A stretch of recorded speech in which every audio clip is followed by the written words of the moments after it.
sorry, voting for pig Donald Trump is on the table.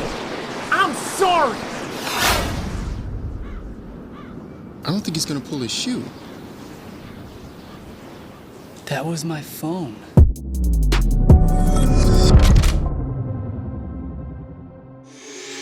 What's up, guys? It's your boy, Benny. So Barack Obama famously said, don't underestimate Joe Biden's ability to F things up. He said this in comments that had been reported back in 2020. Barack Obama reportedly spoke about the Democratic nominee, expressing his private doubts about Joe Biden becoming president. According to Politico, the former president said, don't underestimate Joe Biden's ability to F things up. Ooh, boy. The president was not encouraging what Obama really thought about Biden. This is a brutal, absolute takedown. And Obama, of course, took over Joe Biden's entire White House from almost day one. No lost love there. And now Barack Obama is back at it saying that Joe Biden's going to lose in 2024.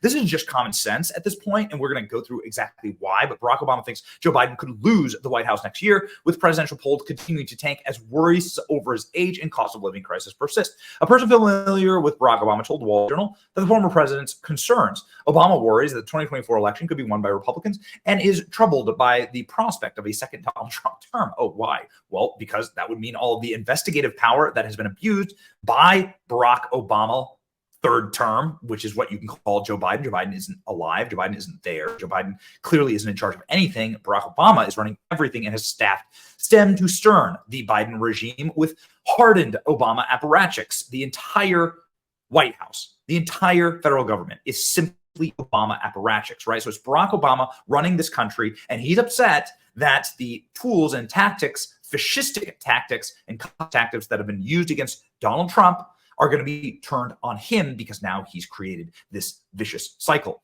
Biden, 81, insists that he's the best person to take on Trump and is hoping that the improving economic data, abortion, and infrastructure will help him. Oh, good. All right. Those are really great hopes. And everything seems to be going great with our economy, by the way. It's really spectacular. Real bang up job, guys. Barack Obama is concerned about Joe Biden's prospects for next year's elections and feels that Democrats very well could lose, according to a report. With Donald Trump edging ahead in the polls, concerns about the president's age, immigration, Israel policy, and economic plan, the whole place is a mess. Obviously, you know this. Trump leads by 2 points in the Real Clear Politics polling average. That's not true.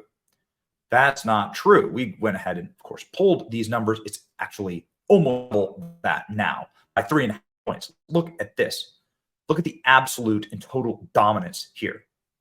Bam, wham, bam. Thank you, ma'am. Never seen anything like this. This is the greatest polling gap that Donald Trump has gained on Joe Biden by 5 points. By the way, this is the average of all the polls. This isn't like one cherry pick poll, the MAGA Inc. poll. This is like the average of every poll in America. These big time corporate media polls that do not like Donald Trump and over-index for Democrats. So Joe Biden is losing by far more than this. So yeah, they have a reason to be panicked and terrified right now. Obama knows this is going to be a close race. Source said he feels that democracy very well could lose, that Democrats very well could lose the 2024 election. Obama worries the alternative is pretty dangerous for democracy. He knows what's coming. When we don't get elected, it's dangerous for democracy. Oh man, yeah. So they're absolutely terrified now. New Reuters Ipsos poll, likely many voters past month found Donald Trump in the lead. Every poll is finding Donald Trump in the lead. And there are a number of people who are running against Joe Biden, obviously, right? So Joe Biden is a deeply unpopular person, has guys like RFK, Marianne Williamson, Cornel West, all these guys jumping in the race. Is going to pull from Joe Biden. Obviously, nobody wants to support Joe Biden, and that shows here in the swing state numbers. You see here in the swing states, literally Donald Trump winning every single swing state. Every single swing state, every state is being won by Donald Trump. Pretty handily here. Like in North Carolina, like it's a 10-point spread. So that's not even a swing state anymore. Donald Trump winning North Carolina by 10 points means that Joe Biden does not win the presidency. Barack Obama said, don't underestimate Joe's ability to F things up. And they use a little photo of Hunter Biden here. Isn't that great? They put Hunter Biden in this. Yes, baby. So this is from the actual piece. Okay, so this is a Wall Street Journal. This is from the original reporting. Still, a round of dismal polls is increasing jitters among Democrats, including some of the West Wing, who are worried about the voters' negative views on the president going unchallenged. Those Democrats are growing impatient for the full-fledged campaign to start. Those with concerns include former President Barack Obama, who knows this is going to be a close race, blah, blah, blah, important for democracies. Alternative is pretty dangerous for democracy. Okay. Isn't it amazing? Give us the election outcomes we want. Otherwise, we'll destroy everything. You're the danger to democracy. Incredible. You're the danger to democracy, Barack Obama. Barack Obama's the one who's producing Netflix shows, which, by the way, are getting destroyed on Rotten Tomatoes, that say you need to be scared of white people at the end of the world. Right? Leave the world behind. This is the Barack Obama produced Netflix show. And the line is, you got to be careful right now. You got to watch out for everyone, especially white people. I'm asking you to remember that if the world falls apart, don't trust anyone, especially white people. Written and approved by Barack and Michelle Obama. Maybe this is why people are showing up in the streets for Donald Trump. Like when after you give Donald Trump the most legendary mugshot in American history, this is perhaps why like people are showing up in Atlanta to cheer Donald Trump from the streets. These are, of course, the neighborhoods that Barack Obama would tell you are effectively like indentured to him and his political machine. And here they are in the streets cheering for Donald Trump at the top of their lungs. Cheering for Donald Trump. Like straight up Obama voters are switching parties. And it really is Barack Obama. It's not Joe Biden. It's Barack Obama like versus Donald Trump here. Obama voters, Democrats, are straight up live switching parties on Fox News. That's how unpopular Joe Biden and Barack Obama are. Ladies and gentlemen, please enjoy. Tough road ahead. What do you think? I'm actually not surprised by the polling either. I think it's about time Democrats start having the tough conversations about the election, about who's going to replace Joe Biden. It cannot be Kamala Harris and it can't be Governor Newsom. And I also think we also need to start addressing, let's say, the migrant crisis that's affecting almost every major city that calls itself a sanctuary city. Where I am from, Philadelphia and Chicago, one of the things I watched 2 days ago was Cardi B's viral rant about how dirty the city is going to become after the budget cuts because of the migrants. And if Cardi B is watching this now, what I would tell her is maybe she should go on X and tweet out to President Xi so that he can come to New York City, and maybe Mayor Adams will then clean the city up.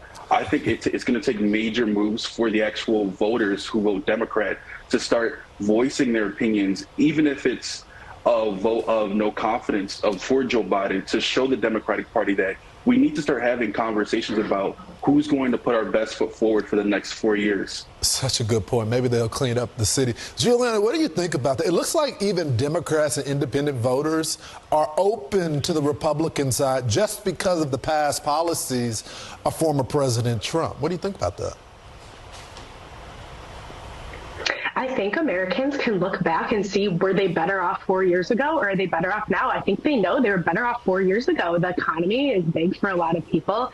And I think they can see that President Biden, his policies just haven't brought their families to where they should be. And I think, as I said, America has been presented as weak. We want to see a strong America and a strong nation. And that's not something that President Biden has put forward. That's something that Republican candidates can put forth.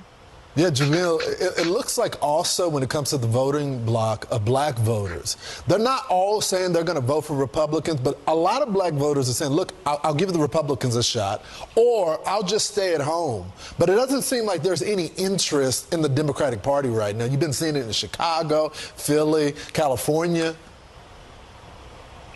I 100% agree. I think this is an inflection point for both parties. I think right now Republicans may be sitting back and thinking that black voters or minority voters will vote for them just because what's on the ticket for Democrats, such as President Biden, is such a horrible option for their city, or to continue voting for the same mayors.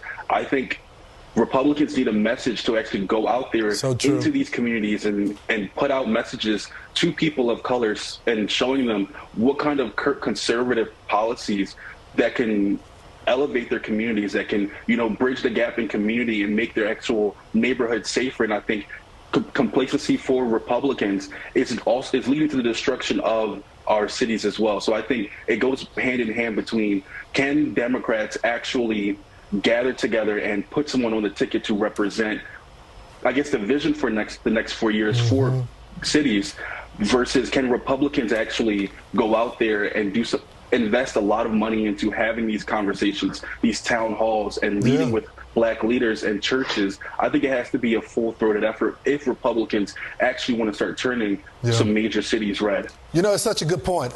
Black voters aren't asking for anything special. They just want a message. And how is these conservative policies going to benefit our community?